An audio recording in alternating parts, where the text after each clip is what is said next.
Ulna. Ulna is the medial bone of the forearm and is homologous with the fibula of the lower limb. It has upper end, shaft, and lower end. The upper end is hook-like with its concavity directed forwards. The lateral border of the shaft is sharp and crest-like. Pointed styloid process lies posterior-medial to the rounded head of the ulna at its lower end. Upper end represents the olecranon and coronoid process and the trochlear and radial notch. Olecranon process projects upward from the shaft. It has superior, anterior posterior and medial lateral surfaces. Coronoid process projects forward from the shaft just below the olecranon. It has four surfaces: superior surface, anterior surface, medial and lateral surface. Trochlear notch. Trochlear notch forms an articular surface that articulates with the trochlea of the humerus to form the elbow joint. Radial notch. Radial notch articulates with the head of the radius to form superior radio-ulnar joint. The shaft has three borders and three surfaces. Interosseous border is lateral border. It is sharpest. Anterior border thick and rounded, and posterior border is subcutaneous. Surfaces: anterior surface between the anterior and interosseous border. Nutrient foramen is seen here. Okay. Medial surface. Medial surfaces between anterior and posterior border. And posterior surface. It is subdivided in three areas by two lines. Oblique line divides into upper and lower part, and lower part is further divided by vertical line into medial and lateral area.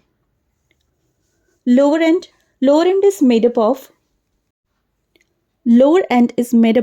the head and the styloid process. The head articulates with the ulnar notch of the radius to form the inferior radio-ulnar joint. It is separated from the wrist joint by the articular disc. Ulnar artery and nerve lie on the anterior aspect of the head of the ulna.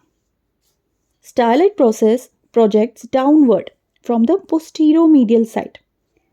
Lower end of the ulna. Posteriorly between the head and the styloid process, there is groove. This groove is for extensor carpi ulnaris. Attachments. Triceps brachii is inserted into the rough posterior part of the superior surface of olecranon, and anterior part of the surface is covered by a bursa. Where is brachialis? Brachialis is inserted into the anterior surface of the coronoid process, including the tuberosity of ulna. Where is the supinator? Supinator arises from the supinator crest and form triangular area in front of the crest. The ulnar head of the flexor digitorum superficialis arises from a tubercle at the upper end of the medial margin of the coronoid process. The ulnar head of the pronator teres arises from the medial margin of the coronoid process. The flexor digitorum profundus arises from the upper 3/4 of the anterior and medial surfaces of the shaft, medial surfaces of the coronoid and olecranon process, and the posterior border of the shaft through an aponeurosis. Aponeurosis, which also gives origin to the flexor carpi ulnaris and extensor carpi ulnaris. The pronator quadratus is there. It takes origin from the oblique ridge on the lower part of the anterior surface. The flexor carpi ulnaris arises from the medial side of the olecranon process and from the posterior border. The extensor carpi ulnaris arises from the posterior border. Anconeus. Anconeus is inserted into the lateral aspect of the olecranon process and upper 1/4 of the posterior surface of the shaft.